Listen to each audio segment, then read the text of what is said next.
Hello, everyone, and welcome to State of the Game 154. It is April Fool's, which is kind of, I was going to say fortuitous, but it's really not, because today we are very aware. Oh, sorry about that.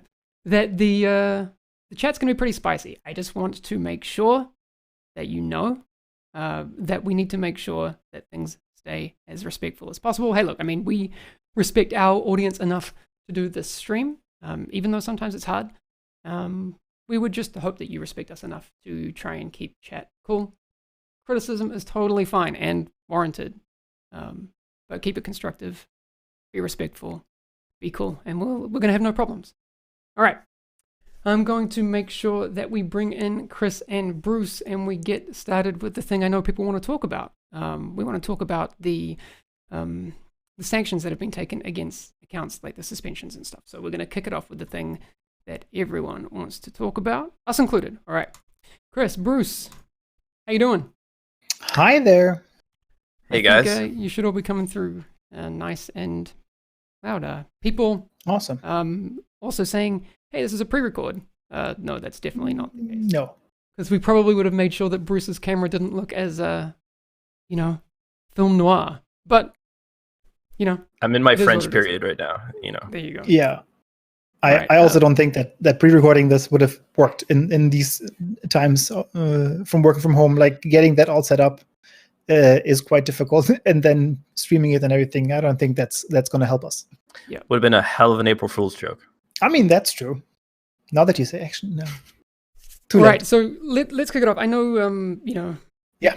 people be spicy. It's understandable. The thing is, we've never been, and this is something I'm proud of, and I'm not proud of much, but this is one thing. We've never been ones to shy away from difficult streams or difficult conversations. So let's get cracking with it. Chris, can you give us a little bit of also? Let's start things off with a bit of context, a bit of history about what's been going on. So for people who maybe don't know or are just showing up into the chat and being like, "What is happening?" Where are we at? Yeah, so again, I just want to mention that because you said it in the intro. So we'll address the suspension wave right now and the DPX exploit right now, and then we'll also move on. So if you need to clip it or whatever you need to do, this is the time. So we were made aware of a DPS exploit that was done by interacting with a turret, and there were different variations of it and all that stuff. And we were trying to fix it as quickly as we can, but unfortunately there were different levels of the fixes that went out that didn't fully work. So people found new ways to do it. And then we were finally able to fix it to a point where we were comfortable to look into other things that would happen to the people that have systematically exploited this bug, right? Can we just hit the timeline a little bit? So when did this happen? Because I think the date of the 17th is going to be, something. Exactly. Yeah, about. Exactly. So it's the week of the 17th is basically when we were made aware of this. We also, if I remember correctly, already put out a fix on the 20th to work on this and improve the situation. And then over the weekend, we learned that there was more, and we did more fixes the week afterwards to help with this. And then basically last week is where we were at a point where we first had another fix go out that stopped the interaction to allow the ridiculous amount of damage stacking. And I want to say this now. Yes, we are aware that there's more out there, and we're going to work on that.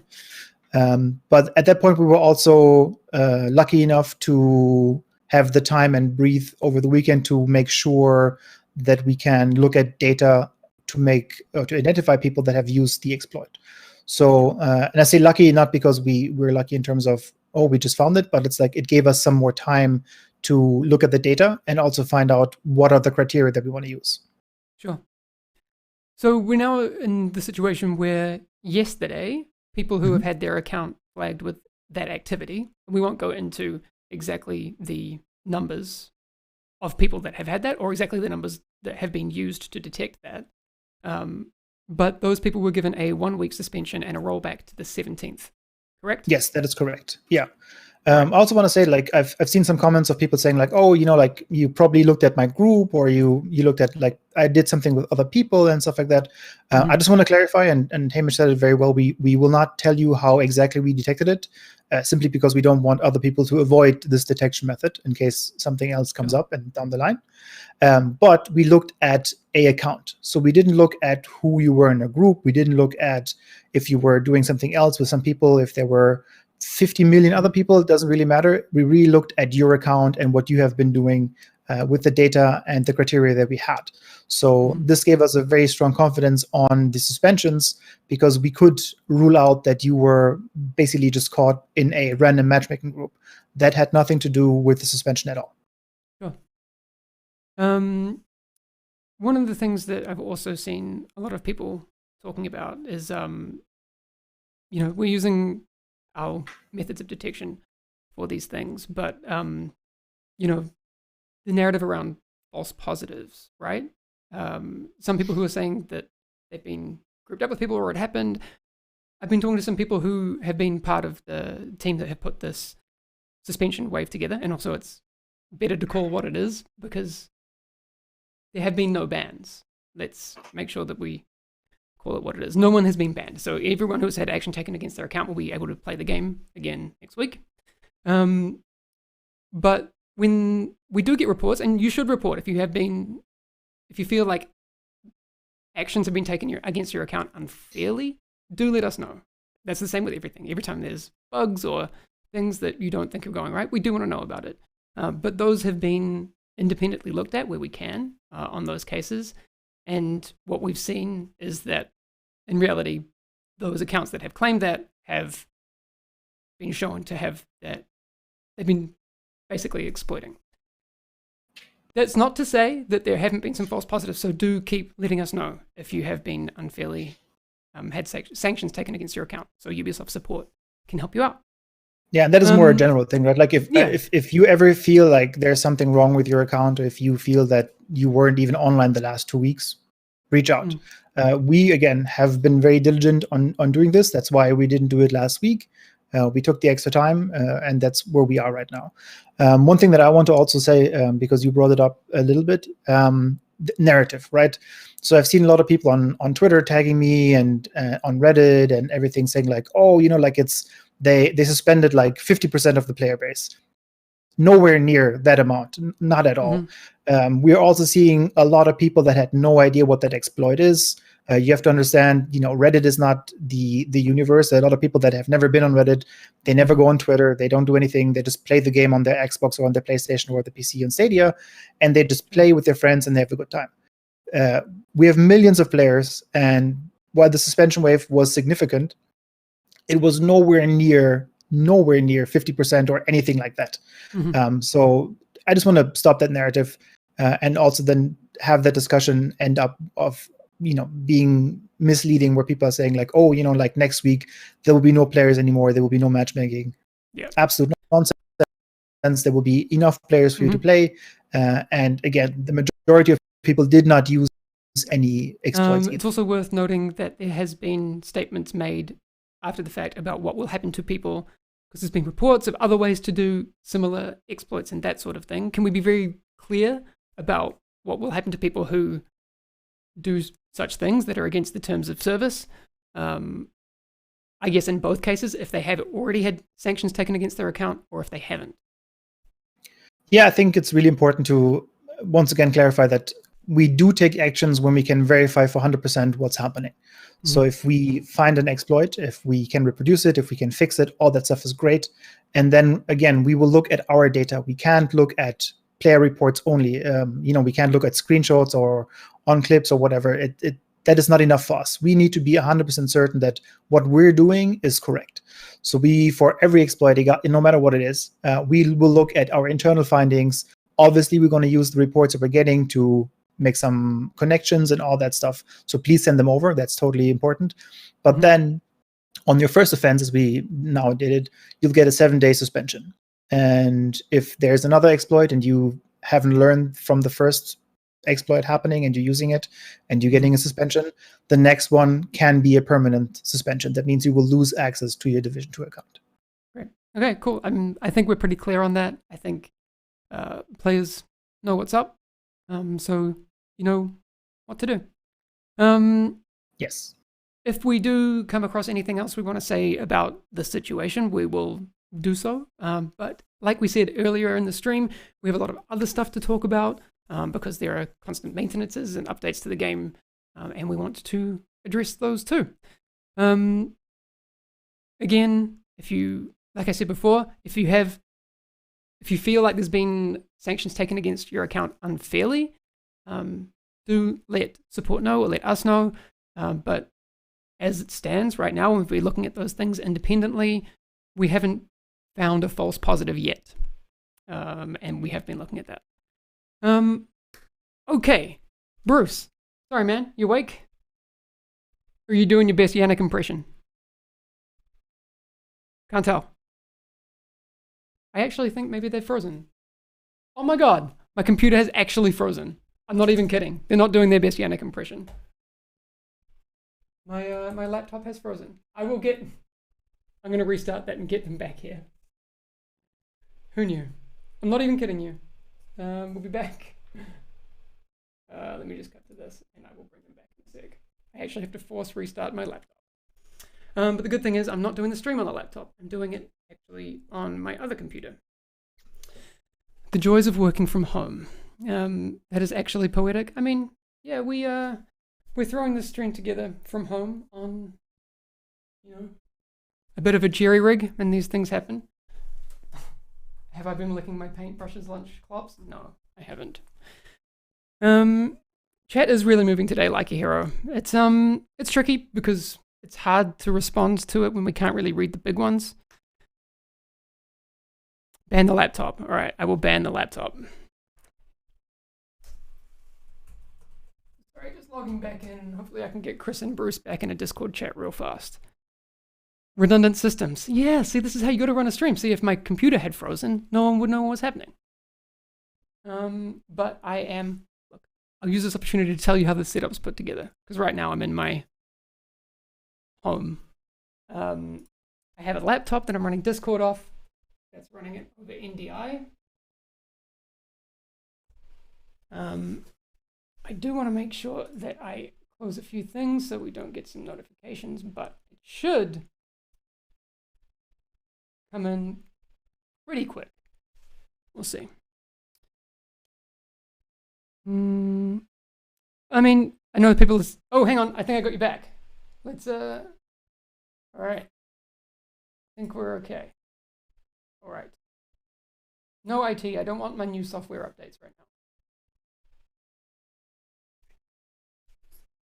Maybe. All right. I think. Can we hear you, Chris?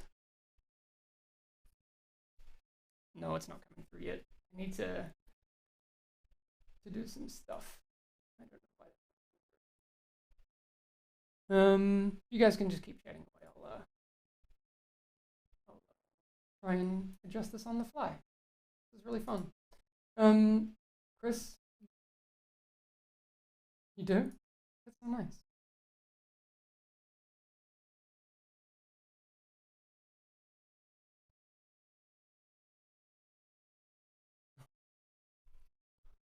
Oh, I know what it is. Okay. Almost there. Streaming bug, real cool. I mean, it is, side effect of working from home. Sorry about it, chat. Almost there. I've got my NDI source almost running. How about now? Let's see how it's working now. Oh, yeah, I figured it out. Cool. There we go. We are up and running again. All right. Hi, guys. Welcome back. Bruce, where we left off with you, I thought you were doing your best Yannick impression, but you were actually just frozen. Am I live? Okay. Am I moving? Yes. Yeah, you are. It's fantastic. I'm not a French impressionist painting. I'm just a French film noir, There you go. So TU 8.5 is scheduled to come out next week. Yes. There's some key things in there. Control points resetting when changing global difficulty, allowing people to replay them. The one I want to talk to you about, Bruce, the Striker gear set stack's not working properly. You up to date on that one? I have not personally Okay. worked on that, so I'm not entirely sure what the status is on that. Okay. I'm told it's fixed next week, Unfortunately. so that's cool. Yes, it is. Right, Nice way to put Bruce in the spot. Sorry, Bruce. The balance changes for specific NPCs that are coming next week. How about the balance changes Those are there? some that Mackenzie has worked on. I think, Bruce, you might know some of the BTSU changes and things like that, right? Like, I know that you mentioned that there's more of those coming as well. Yeah, I again, so that's more Mackenzie's domain. I can talk more about sort of general balance RPG stuff, but we are absolutely still, we're addressing and monitoring the current overall balance of the game, and we're now focusing more on particular outliers, like warhounds and certain status effects or elements that are in the environment that are causing pain points, like poison or fire or gas. These sort of things. We're doing our best to find the edge cases that are still not behaving the way we want. Like I said this earlier offline in our chat, that at no point do we expect you, or there should be no mechanic in the game where you're running along and you've got full health or armor and then you're just one shot. Like that's not intentional. So when we find those instances, we're addressing them as we can. Okay, good to know. Sorry, I just slapped but my we can segue into discussing sort of the state of the balance overall and how things are going. I know I don't know if we want to stick to the original script, but you do you, man. I like this segue. Yeah, one thing that I want to point out before we move on. So the 8.5 changes that are coming next week, and the exact days to be seen. Obviously, again, we're working from home. That also applies to other people that are not in our studio. So like third parties that have to validate our builds and everything. They also need some more time. So we will get you an exact date out as soon as possible. It's likely to be the Tuesday, which is our normal maintenance. And if you haven't seen the post yet, so on our general forums, there's a thread that has all the changes that are coming with 8.5. As Hamish has said, for example, the biggest one, I think, for many people is that you can control point reset by changing global difficulty. So if you want to have a deep dive into those changes, have a look. And then now we can talk about the general balance. I think that's a good segue. Yeah, and you bring up a good point about the sort of the work from home situation. It's definitely, people ask like what's happening at Massive? What are we doing? One of the biggest things that we're doing is adjusting to the work from home situation, and there's no way. Full disclosure, it's definitely had an impact, and it's made it difficult for us to have as much clarity or visibility on what everyone's working on. So it's difficult for me to necessarily comment in confidence on particular things that are falling under certain designers who, we have our syncs when we can, and we try to talk as frequently as often, but it's certainly challenging. But I feel like we're starting to get our a grip on it, and finding our momentum again. Maybe on that topic as well, like I think just to give you a view into the studio as well, normally like Bruce and Mackenzie and everybody else, like they share a space in the office, right? So it's much more easy to just overhear conversations. You see people drawing something up on the whiteboard. You have way more frequent meetings as well. I think that is a fact that, for me as a comm dev, I'm not as impacted because I do most of my work. I can do it on the phone basically, but I know for you guys, it's really, really difficult because you can't just like walk over to somebody and ask them. You have to chat it up, and then maybe they're in a meeting right now, or on, text chat is always a little bit confusing if you don't know exactly the intent or the full context and all that stuff. So the impact on us is not only that we have different tools and we have to do some odd things to get access to the developer builds, but also just the interaction between us as people is so much slower right now. Yeah, it cannot be overstated how much easier it is when you're all under one roof and you can turn your chair and lean back and poke somebody and get a status update or info that you aren't necessarily otherwise privy to because of sort of, you know, the channels from which information flows and whatnot through different departments. But what we can talk about today is some of the more high level things that we're working on currently and will be coming out in 8.5 and then future updates further down the line.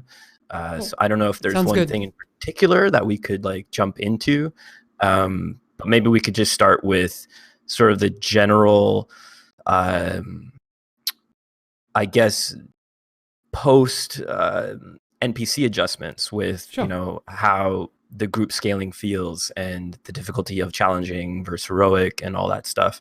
I think I can speak for everyone on the design team when I say that we're pretty happy with where things landed. But like I said earlier, we're still paying attention to, or now rather we're focusing on outliers and certain things that we can't necessarily address with a more blanket pass on NPC armor and health values or their damage. So now we're focusing again, like I mentioned earlier, things like True Suns and explosive ammo. For example, it's very easy to suddenly feel and be, for all intents and purposes, very tanky. You have 1.6 million armor or 1.3 million armor, and you've got your shield out, and then suddenly a veteran turns around and just blows you up in about 3 seconds. That's not, you know, that's something that we need to look into and address, and that's still part of what we're working on. Great. I mean, when it comes to various balance things, you say outliers, right? I mean, there's been some discussion about things like the classic M1A. I myself am running one. I asked you before the stream about the build that I'm running. Like, is it intended, for example, that we can just not have to scope in and still get the headshot bonus damage by using the Crusader Shield and the M1A? Things like that. So I can comment on that particular example. So the M1A Classic or the Classic M1A and Striker or Crusader Shield and Focus is certainly has risen up to the top of the meta pile currently, and is very powerful and effective. Crazy powerful. That's why I'm using it. Yeah, it's very strong. Unfortunately, it's not necessarily working as intended, and you should only be getting the focus buff when you're actually aiming through a scope that's 8 or 12x, you know, a high-powered scope. So we have a fix slated for further down the line to address that. We're still discussing exactly what the what our intentions are there. You know, it's difficult to balance around a combination of precision, damage, and being able to also have the safety of a shield in front of you. Even though a lot of those builds are very squishy, it's not exactly copacetic with the fantasy of a sharpshooter, if you catch my drift, you know. So we're still discussing it. We're also aware of just sort of the ongoing conversation right now that there's a sentiment amongst the community and maybe the sort of higher echelons or higher tier players that there's not a lot of variety in builds. And a lot of that, I think, has to do with some overtuned named items that we will, you know, so that we're okay with best in slot items. We have no problem with that, and we want to maintain that as well. However, we did, unfortunately, we simply got the numbers wrong in a few cases, and it's out there now. I was discussing it last night, so none of this is like I'm going to be a surprise to anyone, but Fox's Prayer, Contractor's Gloves, and the Hollow Man, unfortunately, like I said, the math just wasn't.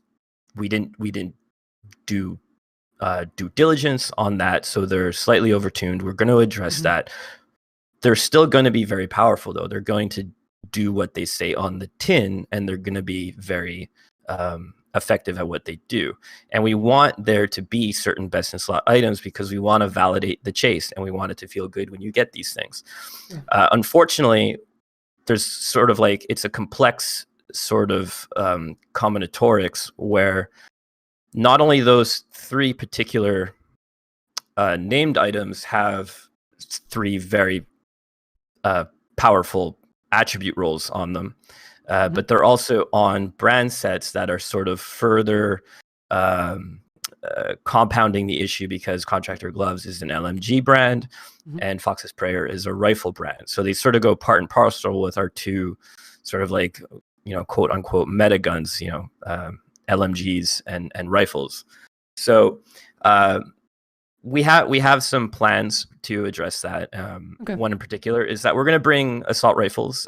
They are rolling damage to health. Their rolls currently are too low, so that will get a bump. And we're also going to bring up the numbers and improve and buff some of the underperforming named items as well. So things like Punch Drunk is going to have, again, the numbers aren't quite final yet. We're still in the process of working on it, but Punch Drunk is going to have, I think we're playing with, 20% headshot damage rather than just the 10.9 that it is right now. So that's going to receive a buff. Claws Out is going from, Claws Out is actually quite bugged. So it's going to roll with a skill tier for core attribute as it always should have. It's going to have additional pistol damage, and we're going to buff the melee damage from 200 to 500% or something like that. So just to sort of, play into the rip and tear fantasy that we're trying to evoke with that item. Cool. And of course, there's more we could talk about in terms of sort of perception and talents as well. Like I do think it's worth addressing the conversation around build diversity. I don't know if we want to go into that. Yeah, I think it's really good, especially because like we talked about this a little bit about what we see on social media and Reddit and all that stuff, and then what we see in our internal data and how people are building a lot more diverse things. So maybe you can talk about how you look at that specifically. Yeah, again, so sort of part of this, like, the only viable builds are LMGs or an MG5 and a classic M1A. We know that it's not really true, and there is actually quite a lot of diversity. It just so happens that perception is 9/10 of the law, so it's very easy to sort of get wrapped up in this community sentiment or community narrative that there's not a lot of options.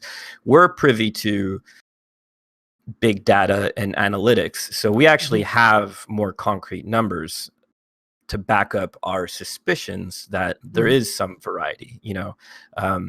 In particular with skill builds as well, people say like, oh, skill builds are useless or there's no point in having a skill build. Well, they're quite valid and they're quite popular. Hardwired as a set it's up in our top 5 of gear sets and what people wear in terms of talents and whatnot.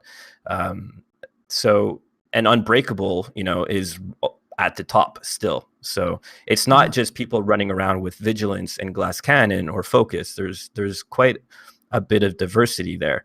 But we do acknowledge the fact that there are, certainly there's a niche, and that niche is very strong. So we're working on sort of addressing that.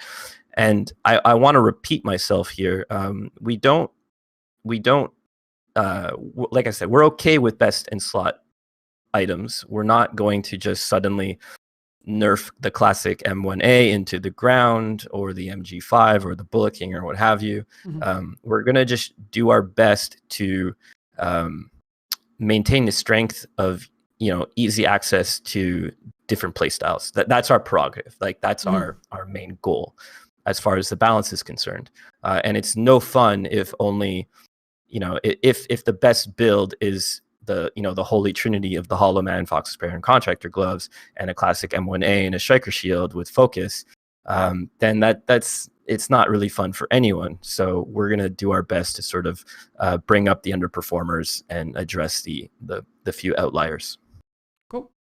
I mean, I'm really excited for what you said about the potential AR buffs coming in.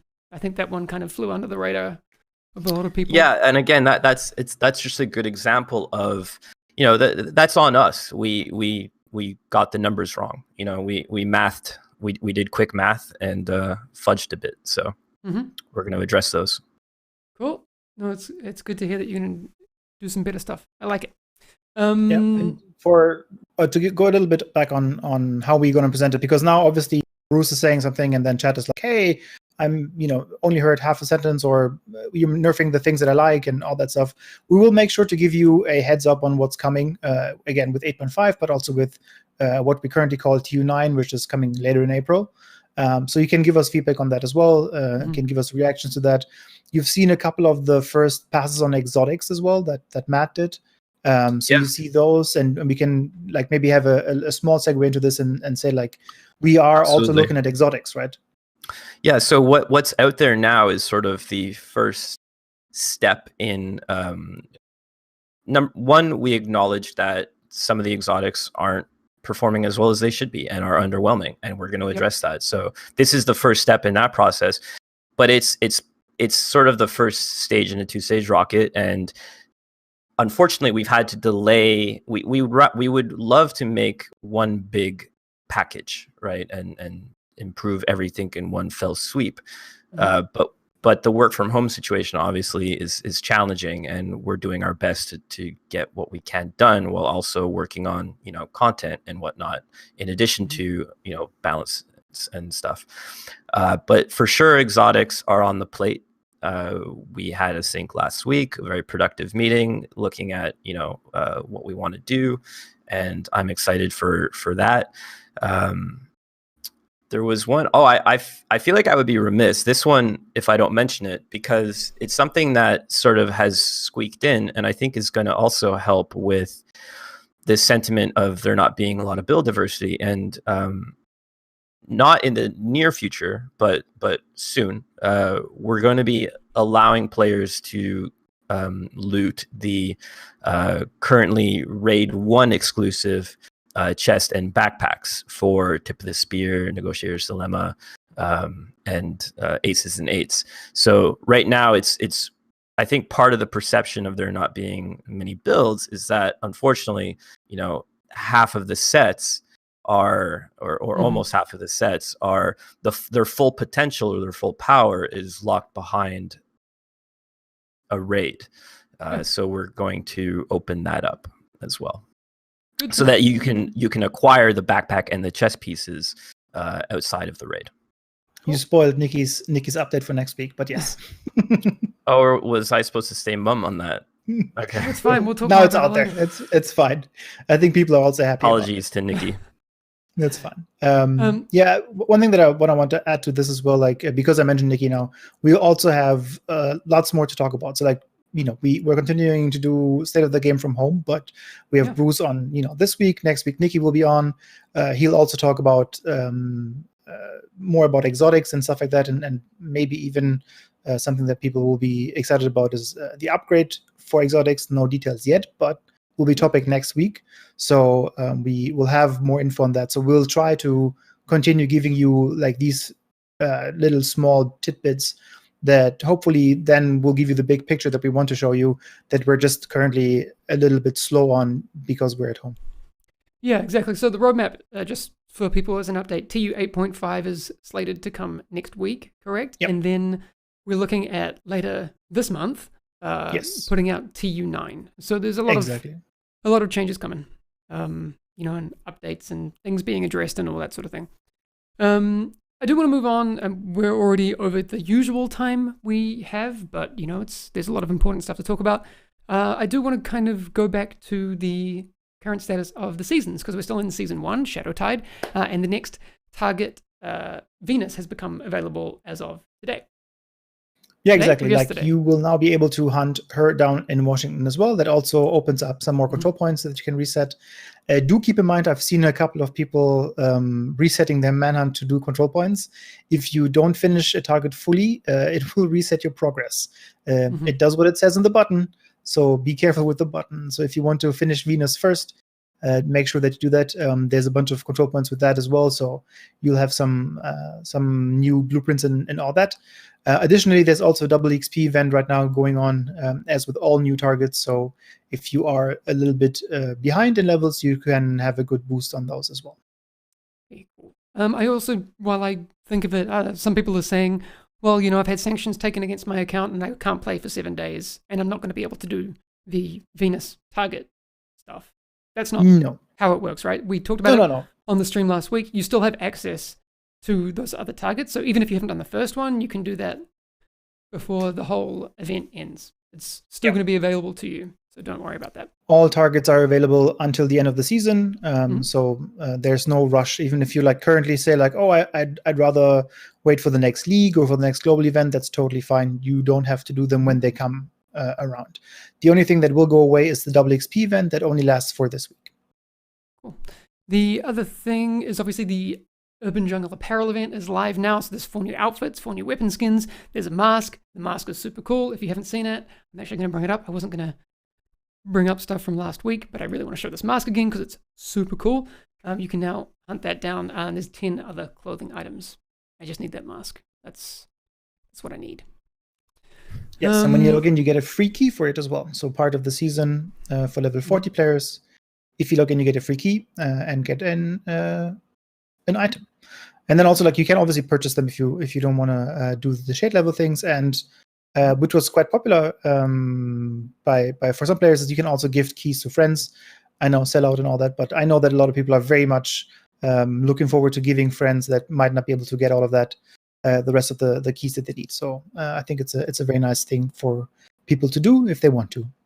All right, perfect. And that one. So the event, actually, Chris, I was asking you to maybe clarify this. So March 31st, the Urban Jungle event starts. April 20th, it ends, and then there's a week of redemption. Is that? I did not do my due diligence and check it. I think that is the case, but I don't know. I don't want to say anything right now because I just don't know. Okay, I have here. We'll make sure that it's explained next week. I'm going to put a post-it up on my monitor here. Okay. And obviously, I mean, we can also post it today on forums or wherever you have the question. All right. Before we end the stream, actually, I want to, because we said before, we spent a large chunk of this stream addressing the biggest hot topic in the community right now, obviously the account sanctions that have taken place. If you do want to find out more about that, or if you missed it, that was at the front of the stream, so you can go back and watch that. But there is obviously a lot of people out there who are enjoying other parts of the division, and I'm going to go ahead and make sure we do agent highlights for the week. So I have a couple of things that that George managed to find, which I think are super cool, and I want to take a look at this first one from Jarui, which is the coolest. I wish I could bring this up higher res, but that's the composition of that whole thing is super, super cool. I love that. I don't know if you guys are watching the stream, Chris, Bruce. Yeah, the lighting is fantastic. Yeah. So if you are a fan of awesome art, go and follow Xiaorui R on Twitter. Super, super cool. Love it. So please keep those ones coming in. I have some more art as well from Serenius with this. Really cool as well. Again, completely different style, but super cool as well. A little bit. I think this resembles a lot of us during the stay at home part, where we just sit around and do silly things with our partners. So I really appreciate that. I'm going to try that pose out with my girlfriend later. Yeah, please do, and please hashtag agent highlights for that, Chris, so I can share it next week. Please. Do you have a TikTok? Pixar, it didn't happen. Oh no, I'm too boomer for a TikTok. All right, sorry, I went back to this other one, but it's super cool. All right, so like I said before, if you wanted to find out more about our chat, about what happened with account sections, that's at the front of the stream. I've seen, we always knew these streams they're kind of tough to do, but I think they're important to do. I saw some conversation in chat, you must be really embarrassed doing the stream. I wouldn't say it's that. I would say it's just, some things are hard to talk about, and sometimes tough thing happens. I would personally be more embarrassed if we just didn't do a stream and we just cancelled it and didn't want to talk about it and did the whole thing where we bury our heads in the sand and whatever. That's not going to help anyone. So you've always had a commitment from us here on The Division that we will have the discussions that are tricky. So I want to thank Bruce and Chris for being part of that. It's tricky to talk about, right? It is. But it's the reality that we're all facing. It's hard. But again, we want to make sure that you're all aware of what's going on. As a sideshow, I hope you're all taking care of yourself and making sure that you, washing your hands and doing all that good stuff. Yes, please stay safe, stay in with your friends and family, and make sure that you follow all the rules that Hamish said, like washing hands. Yeah. It's really important. Yeah, because we care about you. Apart. Yep, 2 meters. Yeah. 2 meters. Okay. Is it Canadian meters or European meters? It's I don't know. It's always in flux. Exactly. But enjoy video games. I mean, if you've had sanctions against your account, you'll have to enjoy a different video game for a week. But there are a lot of those too. But we will catch you again next week. Hopefully we can get on and do some gameplay streams. It's been a crazy time, so we haven't had a chance to do that. But we'll continue showing up and telling you what's happening. If you want to have updates as they come to light, Twitter is always the best place for that, forums. And like we said before, keep reporting things. Keep letting us know if there are things that you want to give us feedback on or criticize. That's always something we welcome. But keep it cool and respectful, and we'll do the same.